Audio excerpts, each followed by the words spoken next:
Hello friends, नमस्कार। हर हर महादेव।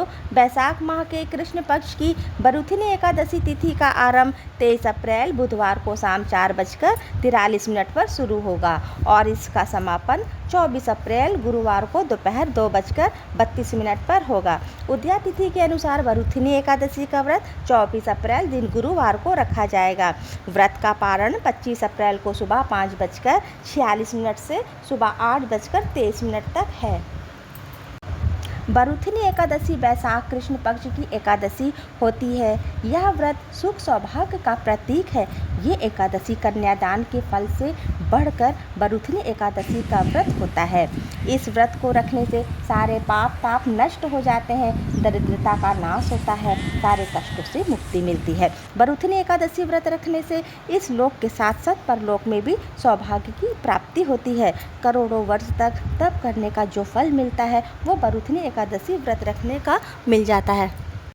बरूथिनी एकादशी का व्रत रखने वाले के लिए कुछ खास नियम है। दातून को उन्हें फाड़ना नहीं चाहिए। अपने हाथों से फूल पत्ते ना तोड़े, पर निंदा ना करे, क्रोध ना करे। इस दिन असत्य बोलना भी वर्जित है।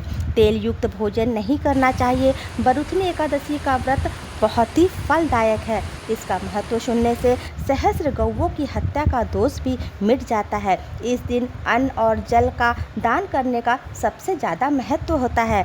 अन्न जल का दान करने से मानव देवता पितृ सभी तृप्त हो जाते हैं।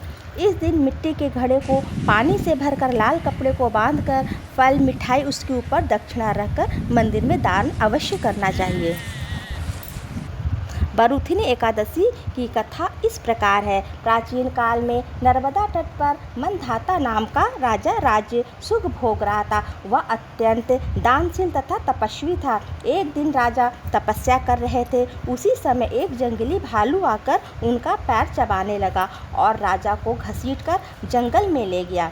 तब राजा ने घबराकर तापस धर्म के अनुसार हिंसा न करके भगवान विष्णु से प्रार्थना की। भक्तवत्सल भगवान प्रकट हुए और भालू को चक्र से मार दिया। राजा का पैर भालू खा चुका था।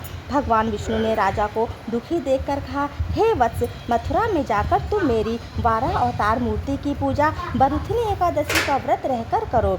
भालू ने तुम्हें काटा, ये तुम्हारा पूर्व जन्म का अपराध था। राजा ने इस व्रत को अपार श्रद्धा से किया। इसके बाद राजा की सुंदर अंगों वाला हो गया।